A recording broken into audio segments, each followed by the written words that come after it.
Hi, hello, and thank you again if you have subscribed or if you're in my channel. I did just recently do a live chat.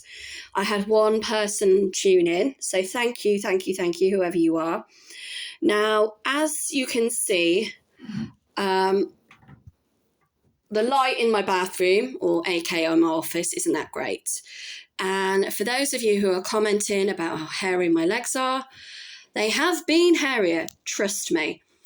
Okay, but as there are so many infected lesions on my legs, the last thing I want to do is obviously aggravate my skin even more. Now, I've woke up this morning. Sounds like that song, woke up this morning feeling fine. No, I'm not going to sing. And all of a sudden, the tops of my legs and the backs of my thighs, which I can't show you, have now started to come out in similar lesions, and the same this side as well. Now, for me personally, that is very worrying, because usually if I have any issues with my legs or any infections, it is from the knee down to the ankle, which obviously I've been showing people. So to now get them above the knee, at the backs of my legs, at the fronts of my legs. And it's not like they're just sort of like in one area. I'll try not to touch them. I know people keep saying stop touching. But as you can see, they're in like a line, but they aren't very close together. And luckily my arms are okay at the moment. I look like I've been bathing under a tea strainer, I know. Beauty of being ginger. So my arms don't have any new sort of inflammatory, which is fantastic. Unlike my legs, which seems to be spreading. Now, I have ran out of the cream that I was given by the hospital. It's the same cream my doctor prescribed to me. Apparently, I can't just buy this cream. It's a little bit stronger than what you can get over the counter, and now I've run out. I've been taking antihistamines. I know that the packet says 1 a day. That hasn't worked for me. I've probably taken 3 or 4, which is probably not a very good idea. And I would never recommend anyone do that. But for me, that's the only thing that seems to have prevented me from scratching. I've trimmed my nails, which are still painted, but I will have to remove that nail polish today. And file them back before I go into hospital, which will be over the next few days. And one of the reasons, apparently, they don't like you wearing nail polish when you go into hospital, it's so that they can test your capillary refill. And the way they do that is by pressing down on the nail bed and then letting go. And it's a simple test, apparently, that they use. So they don't like you to have nail polish. The other reason, obviously, if any of it was to flake or chip off during surgery, they wouldn't want that to become a foreign body in your body that could cause infection or post-operative infection, so to speak. The other thing that they've said is obviously don't shave, don't do anything that could potentially cause an increase in bacteria, and then cause you to have what is called staphylococcal, which is a bacterial infection. So again, I don't really know what is going to happen. So you're probably wondering what is on my legs. Well, it's not a product placement, and I'm not being paid for this, okay? But this is what is on my legs. It is one of the 7 Heavens Dead Sea mud masks. Now, the reason I've put this on is because this one actually contains lavender oil as well. So what I'm hoping will happen is it will draw out, just like it would if you put it on your face. I mean, I reckon anything that is designed for your face is going to be sensitive to most of the skin on your body. Because if you were to do a patch test, which is what they always advise you to do a patch test first. if you were to put something on your face that was to then cause an irritation or skin flare-up or an infection, you wouldn't put it anywhere else. That would just be insane, especially somewhere like your legs. So I've put it on because, I mean, you can get products for your legs. I don't know why they're not advertised as much, but a lot of the stuff that's advertised, it's for like above the thigh, you know, for cellulite and saggy bits. Well, I'm 40. I'm going to have saggy bits, okay? I'm not a supermodel. Never have been. I'm not a stick insects. I'm not a gym bunny. I don't go to the gym 24/7. I don't dance anymore. Most of the places that I used to go to when I was a child don't even exist. I used to do gymnastics and that closed down. Story of my life.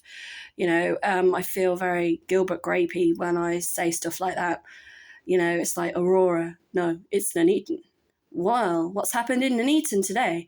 Well, haven't you heard? Poundland's closed. Really? Oh dear. Where's everybody going to get their stuff from?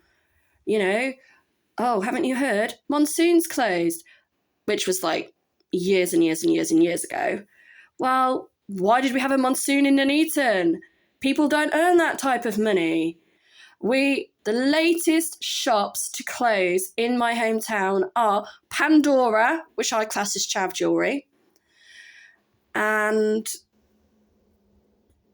yeah, I think one of the Poundlands has closed again, or one of the charity shops, okay? And when the charity shops start closing, you definitely know there's an issue with the town, because if charity shops can't even stay open, there's no hope for anyone in the future. So, yes, that's Nuneaton for you. Plenty of barbers, so anyone who needs a barber, fine. Try to get into a hairdresser's if you're a woman, not so lucky. Plenty of nail salons as well, but they're ones that unfortunately Dremel your nails, and if they're not done properly, can cause infection.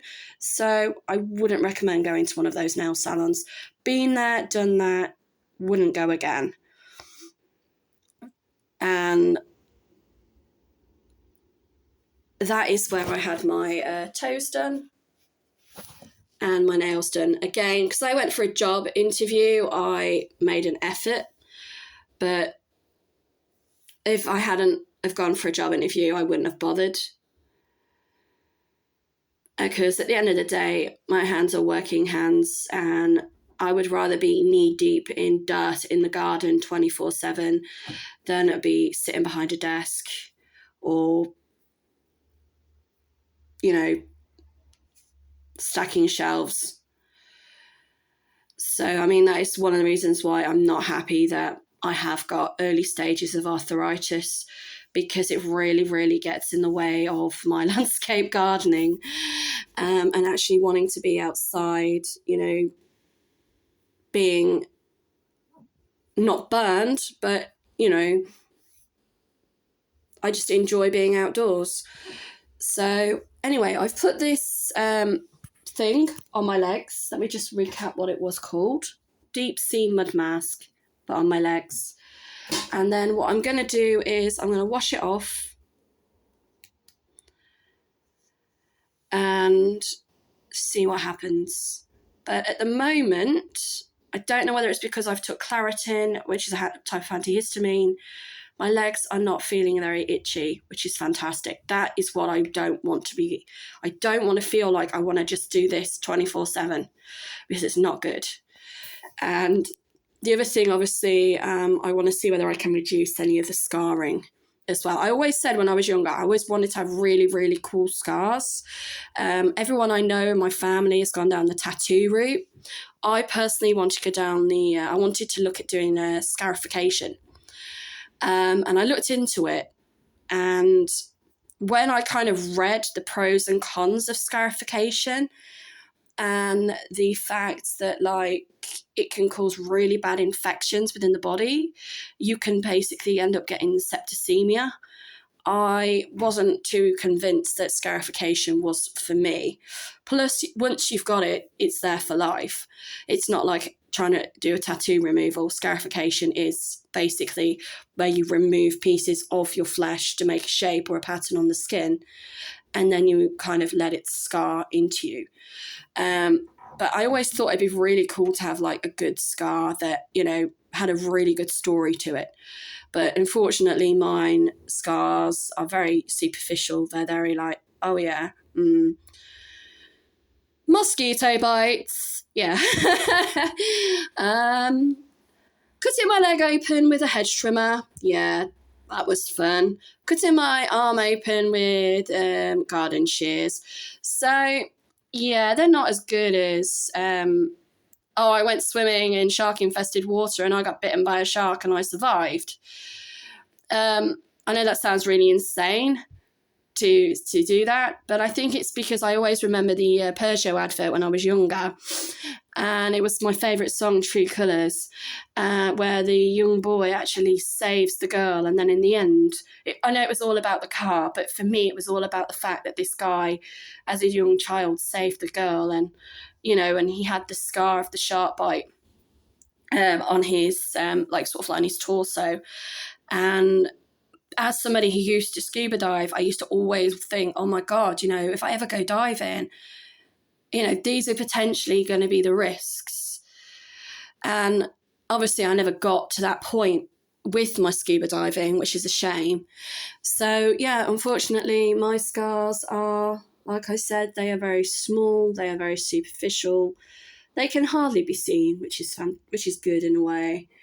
But, you know, they're from falling off bikes, they're from mosquitoes, they're from, not chainsaws, I never used a chainsaw, hedge trimmers,